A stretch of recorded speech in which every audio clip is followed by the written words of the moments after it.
Jangan datang ke rumah ibuku hari ini. Kalimat itu meluncur dari mulut suamiku tanpa ragu, tanpa empati, seolah itu permintaan biasa. Padahal hari itu seharusnya menjadi hari syukur, rumah baru ibunya, doa, kebahagiaan, keluarga. Aku berdiri mematung, memegang hadiah yang sudah kubungkus sejak malam sebelumnya. Tidak ada pertengkaran, tidak ada penjelasan panjang. Hanya satu keputusan yang menghapus keberadaanku begitu saja. Aku memilih menuruti. Aku tidak datang. Tapi beberapa jam kemudian, syukuran itu berubah menjadi kekacauan.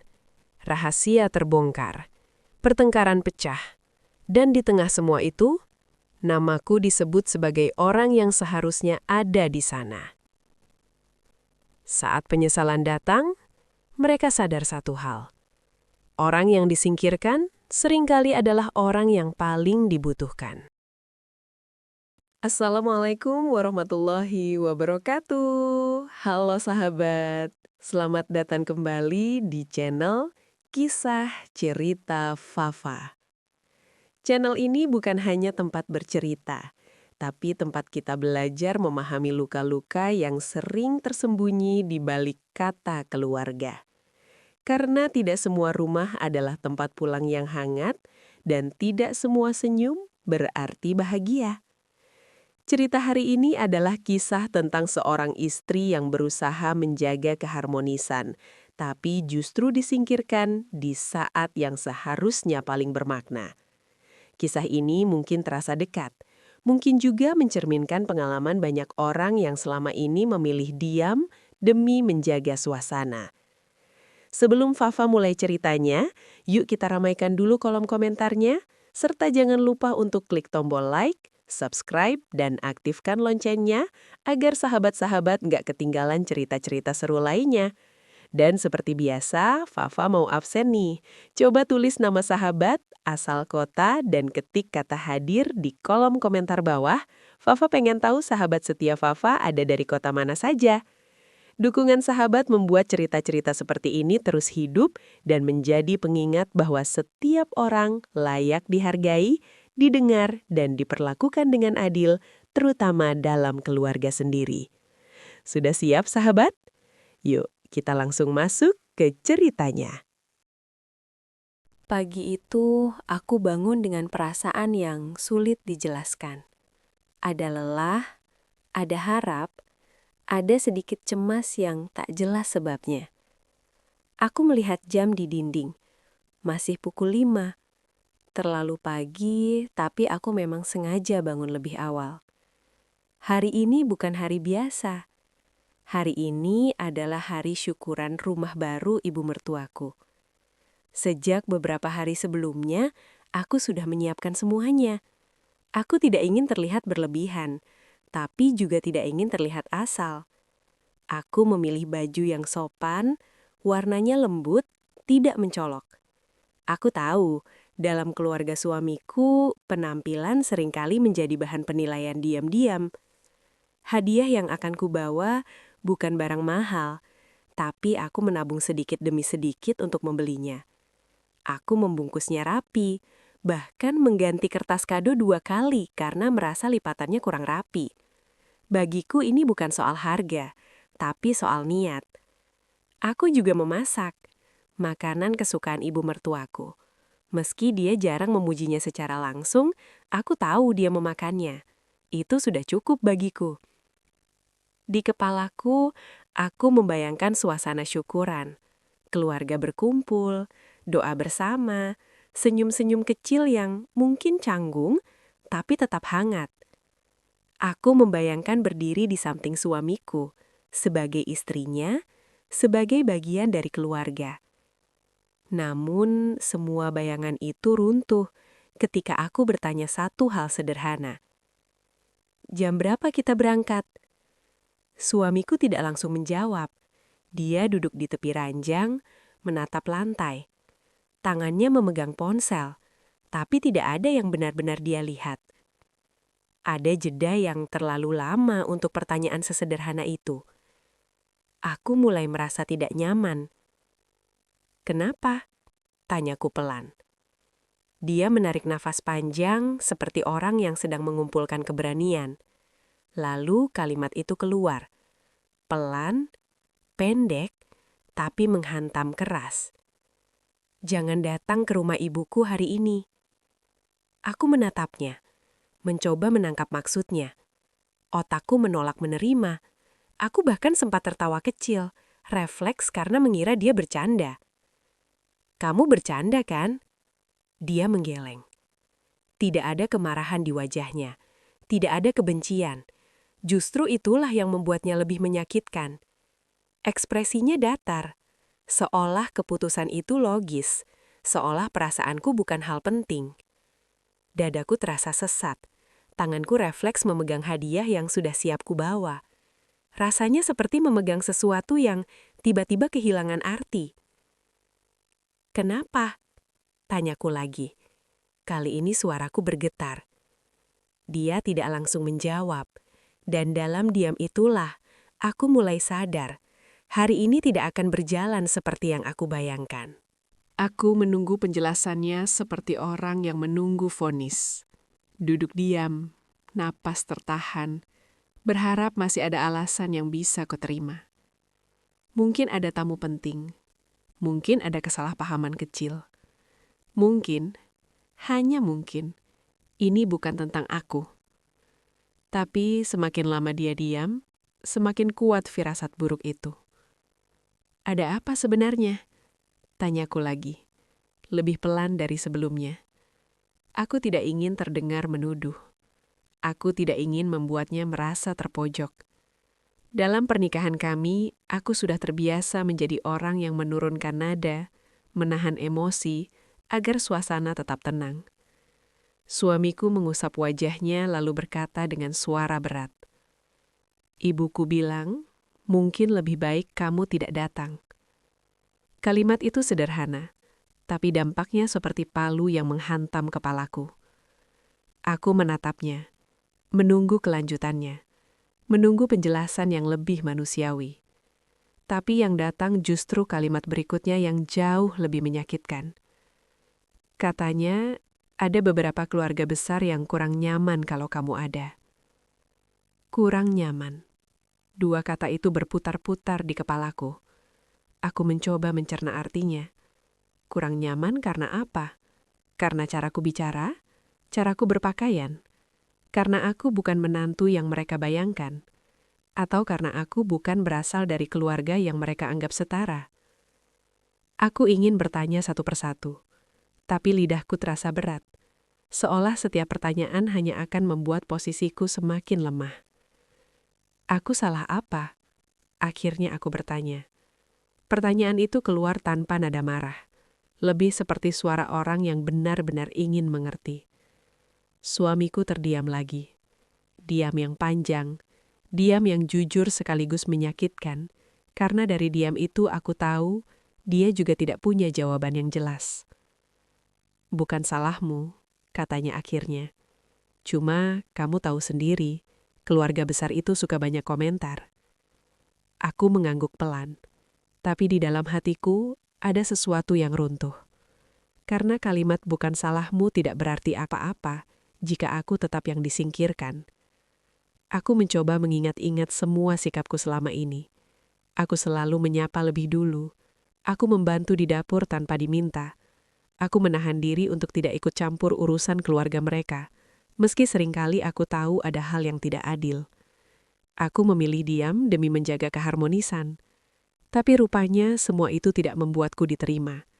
Hanya membuatku mudah diabaikan. Yang paling menyakitkan bukan putusan ibunya, tapi sikap suamiku yang menyampaikannya tanpa perlawanan, tanpa ada kalimat, "Dia istriku," tanpa ada usaha membelaku, seolah kehadiranku memang bisa dinegosiasikan. Aku menatap wajahnya, wajah orang yang kupilih sebagai pasangan hidup, orang yang seharusnya berdiri di depanku saat aku diserang, bukan menyuruhku mundur. "Kamu setuju?" tanyaku lirih. Pertanyaan itu mungkin terdengar sederhana, tapi bagiku itu adalah inti dari semuanya. Dia tidak langsung menjawab, dan jeda itu cukup untuk menjawab segalanya. Aku cuma mau acaranya lancar. Aku nggak mau ribut. Aku tersenyum kecil. Senyum yang bahkan tidak terasa seperti senyum. Karena saat itu aku sadar, ketenangan acara lebih penting daripada perasaanku. Aku ingin berkata banyak hal. Aku ingin mengatakan bahwa aku juga lelah selalu mengalah. Bahwa aku juga ingin diprioritaskan meski hanya sekali.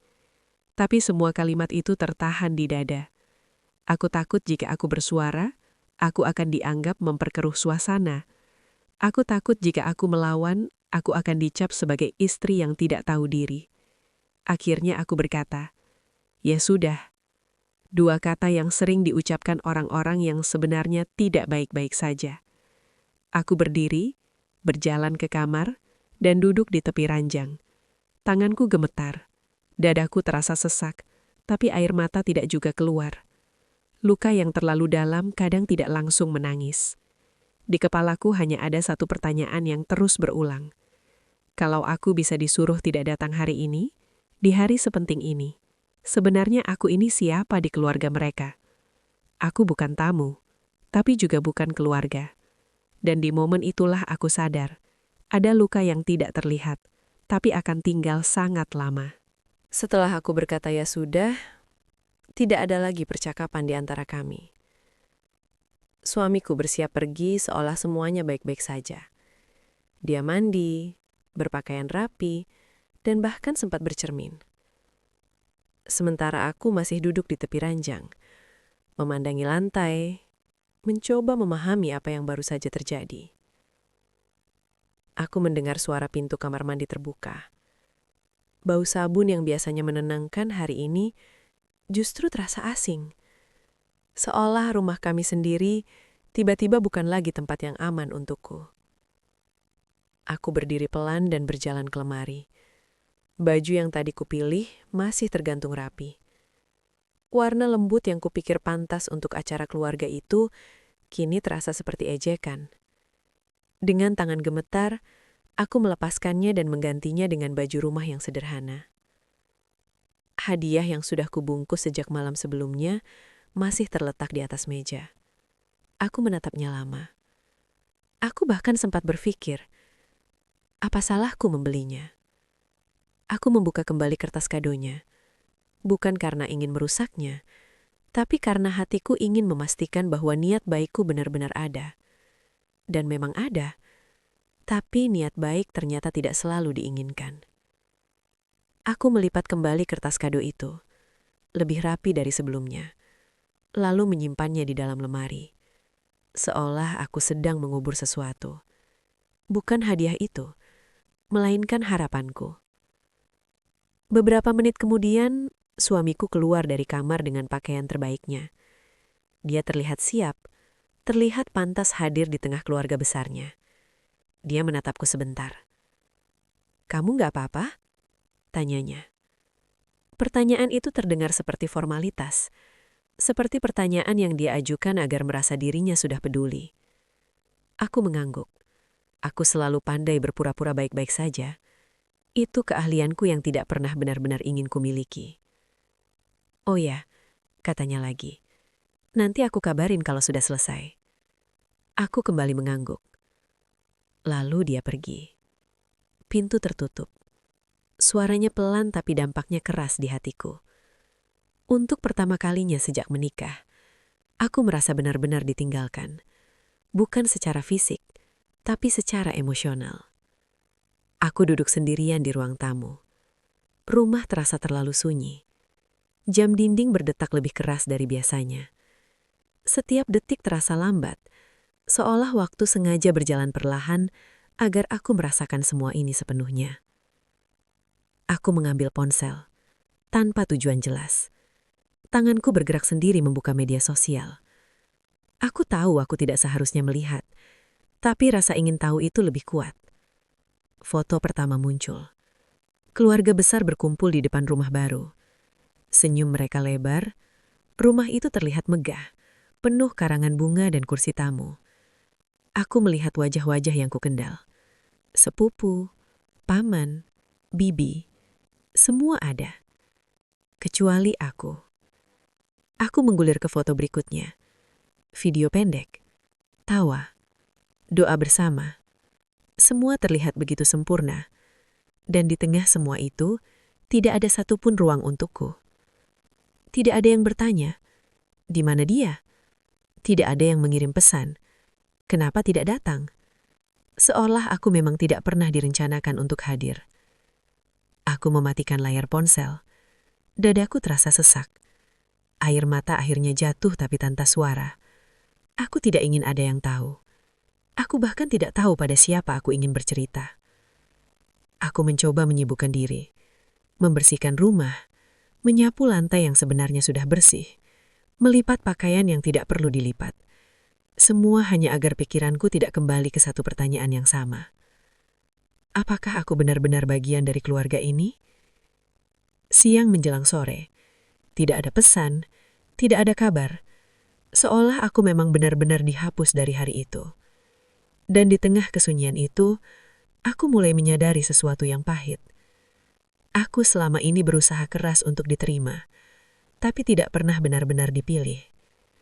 Aku selalu hadir, tapi ternyata kehadiranku opsional, bisa dihilangkan kapan saja tanpa penjelasan panjang.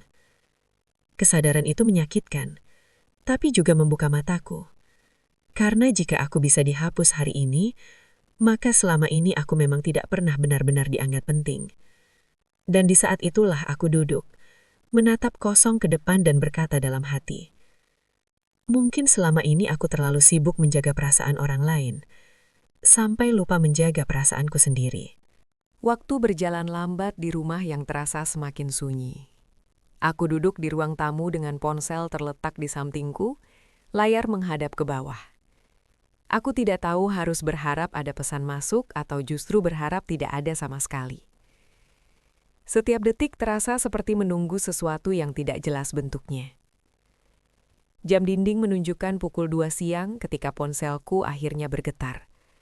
Satu panggilan tak terjawab. Dari suamiku. Dadaku langsung mengeras. Jantungku berdegup lebih cepat. Perasaan tidak enak yang sejak pagi menempel di dadaku kini semakin kuat. Aku menatap layar itu beberapa detik sebelum akhirnya mengangkatnya. Halo? Suaraku terdengar lebih pelan dari yang kuharapkan. Di seberang sana suara suamiku terdengar berbeda. Tidak tenang, tidak terkontrol. Napasnya pendek-pendek seperti orang yang baru selesai berlari atau baru saja mengalami sesuatu yang mengejutkan. Kamu di rumah? Tanyanya cepat. Iya, jawabku singkat. Kenapa? Dia tidak langsung menjawab. Aku bisa mendengar suara gaduh di latar belakang. Suara orang berbicara bersamaan. Ada nada tinggi, ada yang terdengar seperti tangisan. Ibu nangis, katanya pelan. Kalimat itu menusukku dengan cara yang aneh. Ada empati, tapi juga ada luka yang belum sembuh. Aku membayangkan ibu mertuaku duduk di ruang tamu rumah barunya, dikelilingi orang-orang tapi merasa sendirian. Tamu mulai berpamitan satu persatu. Bukan karena acara selesai dengan hikmat, tapi karena suasana sudah terlalu tidak nyaman untuk diteruskan. Beberapa orang berbisik, beberapa bahkan terang-terangan berkomentar. Syukuran itu tidak lagi tentang rasa syukur, tapi tentang luka lama yang akhirnya pecah. Suamiku terdiam sejenak di telepon. Lalu dengan suara yang lebih rendah, dia berkata, "Seandainya kamu di sini." Kalimat itu menggantung, tidak selesai. Tapi aku tahu maksudnya. Aku tidak menjawab. Bukan karena aku tidak peduli, tapi karena aku tidak tahu harus berkata apa. Pagi tadi aku diminta tidak datang agar acara lancar. Sekarang ketika acara hancur, namaku disebut sebagai kemungkinan penyelamat. Ironi itu terlalu pahit untuk langsung kutelan. Dia melanjutkan ceritanya. Bagaimana suasana berubah cepat. Bagaimana orang-orang mulai saling menyalahkan. Bagaimana doa yang seharusnya menjadi penutup acara terasa hambar dan terburu-buru. Dan di tengah semua kekacauan itu, Satu hal menjadi jelas. Masalah itu tidak muncul karena aku. Dan ketiadaanku tidak membuat segalanya lebih baik. Telepon ditutup dengan kalimat singkat. Nanti aku jelasin semuanya. Aku meletakkan ponsel perlahan. Tanganku dingin. Dadaku penuh. Untuk pertama kalinya hari itu, aku tidak menangis. Aku hanya duduk, menatap kosong ke depan. Aku sadar kadang orang ingin menyingkirkan kita bukan karena kita masalah, tapi karena kehadiran kita mengingatkan mereka pada masalah yang belum selesai. Dan hari itu, syukuran yang seharusnya menjadi awal kebahagiaan, justru membuka luka yang selama ini mereka tutup rapat. Aku tidak langsung bangkit setelah telepon itu ditutup. Ponsel masih berada di tanganku, layarnya sudah gelap, tapi kata-kata suamiku terus terngiang di kepalaku. Seandainya kamu di sini, kalimat itu berputar-putar seperti gema yang tidak mau pergi. Beberapa menit berlalu, aku hanya duduk diam, menatap titik yang sama di lantai. Di kepalaku, bayangan rumah baru itu kembali muncul. Ruang tamu yang luas, kursi-kursi yang tersusun rapi, meja dengan hidangan yang sejak pagi sudah disiapkan. Dan di tengah semua itu, ibu mertuaku, perempuan yang pagi tadi merasa tidak nyaman dengan kehadiranku. Aku mencoba membayangkan ekspresinya saat kekacauan itu terjadi. Apakah dia terkejut? Apakah dia marah? Atau justru sadar bahwa ada sesuatu yang salah sejak awal? Tak lama kemudian, ponselku kembali bergetar. Kali ini bukan panggilan, tapi pesan singkat dari suamiku. Namamu disebut tahu? Aku membaca pesan itu berulang kali. Tanganku gemetar. Dadaku terasa penuh. Aku mengetik balasan, lalu menghapusnya. Mengetik lagi, menghapus lagi. Tidak ada kalimat yang terasa tepat. Tak lama pesan berikutnya masuk. Ibu bilang, harusnya kamu datang. Katanya kalau kamu ada, suasananya mungkin beda. Aku tersenyum pahit. Bukan karena senang, tapi karena ironi yang terlalu nyata. Orang yang pagi tadi dianggap sumber ketidaknyamanan, kini dianggap sebagai penyeimbang. Aku bertanya dalam hati, kenapa harus menunggu semuanya berantakan dulu baru sadar?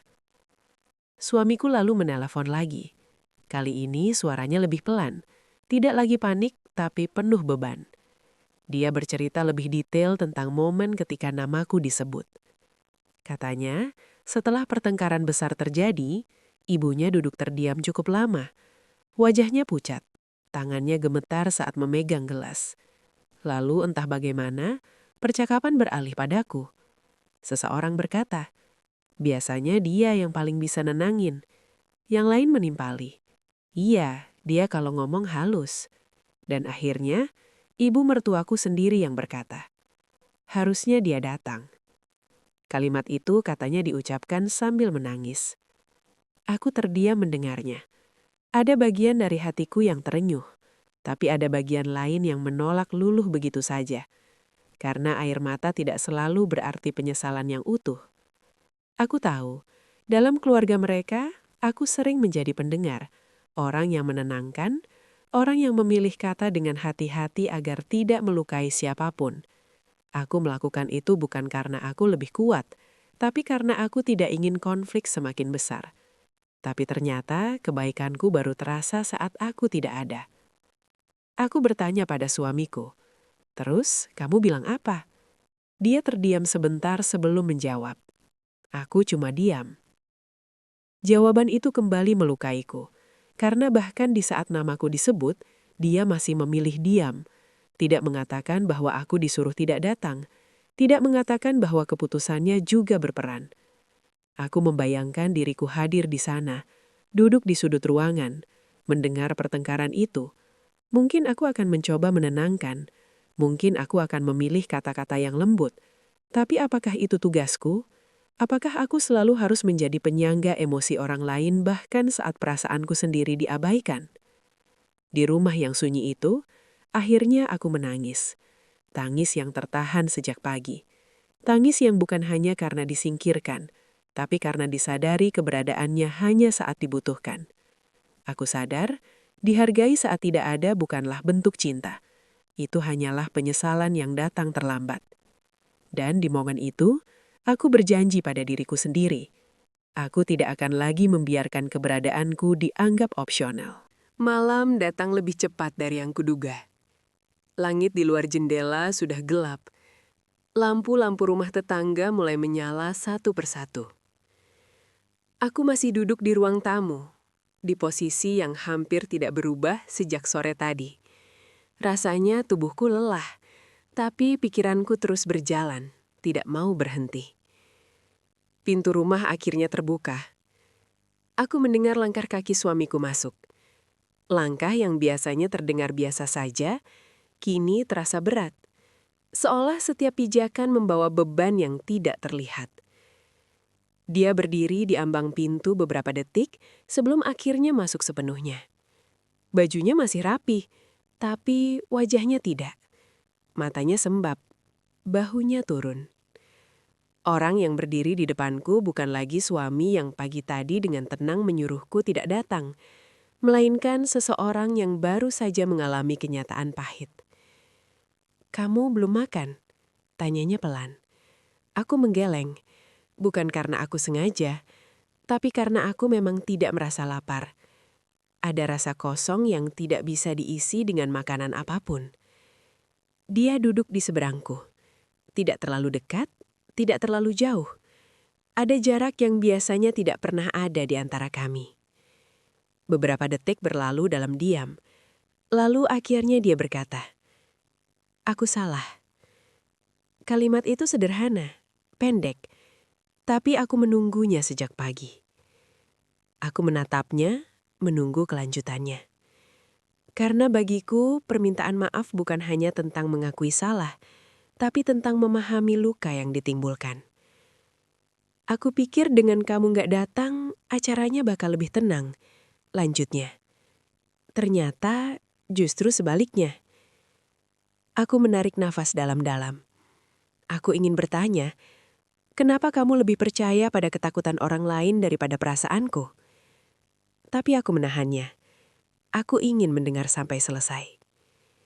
Dia mulai bercerita tentang ibunya yang akhirnya sadar bahwa masalah hari itu bukan soal kehadiranku. Tentang keluarga besar yang terpecah saling menyalahkan. Tentang bagaimana namaku disebut berkali-kali sebagai orang yang biasanya bisa menenangkan suasana. "Ibu nangis," katanya. Dia bilang menyesal. Aku mengangguk pelan. Aku tidak ingin terlihat dingin, tapi aku juga tidak ingin berpura-pura semua baik-baik saja. "Aku juga minta maaf," katanya lagi. Kali ini dengan suara bergetar. "Aku harusnya berdiri di pihak kamu." Kalimat itu akhirnya menyentuh sesuatu di dalam diriku. Tapi bukan berarti lukanya langsung sembuh. Aku berkata pelan, "Aku bukan marah karena kamu minta aku gak datang." Dia menatapku, bingung. "Aku sakit karena kamu gak keberatan melakukannya." Ruangan itu kembali sunyi. Dia menunduk. Mungkin baru saat itu dia benar-benar mengerti. Aku menjelaskan perasaanku. Bagaimana aku merasa tidak dianggap, bagaimana aku merasa keberadaanku bisa dihapus begitu saja. Aku berbicara tanpa meninggikan suara, tanpa emosi meledak, tapi setiap kata terasa berat. Dia mendengar, benar-benar mendengar. Dan untuk pertama kalinya malam itu, aku melihat rasa bersalah yang nyata di wajahnya. "Aku janji," katanya akhirnya, "ini gak akan kejadian lagi." Aku ingin percaya, tapi kepercayaan bukan saklar yang bisa dinyalakan kembali begitu saja. Ia perlu waktu. Aku memaafkannya, karena memaafkan adalah caraku untuk berdamai dengan diriku sendiri. Tapi aku juga tahu, ada sesuatu yang berubah malam itu. Retakan itu tidak besar, tapi cukup jelas untuk diingat. Dan aku sadar, permintaan maaf yang datang terlambat tetaplah permintaan maaf. Tapi bekas lukanya akan selalu ada, sebagai pengingat bahwa aku tidak boleh lagi mengabaikan diriku sendiri. Malam itu, Aku tidak langsung tidur setelah percakapan kami selesai. Suamiku masuk ke kamar lebih dulu, sementara aku memilih duduk sendiri di ruang tamu. Lampu sengaja tidak kupadamkan. Aku butuh cahaya, bukan hanya untuk ruangan, tapi untuk pikiranku yang masih berantakan. Aku memutar ulang semua kejadian hari ini. Dari pagi yang penuh harapan, kalimat yang menjatuhkanku, hingga penyesalan yang datang terlambat. Aku bertanya pada diriku sendiri, kenapa aku bisa sampai di posisi ini? Jawabannya tidak sederhana, karena selama ini aku terbiasa mengalah. Aku terbiasa menempatkan perasaan orang lain di atas perasaanku sendiri. Aku berpikir, dengan bersikap sabar dan diam, aku akan diterima. Aku percaya, waktu akan membuat mereka mengerti. Tapi kenyataannya, diamku justru membuatku tidak terlihat.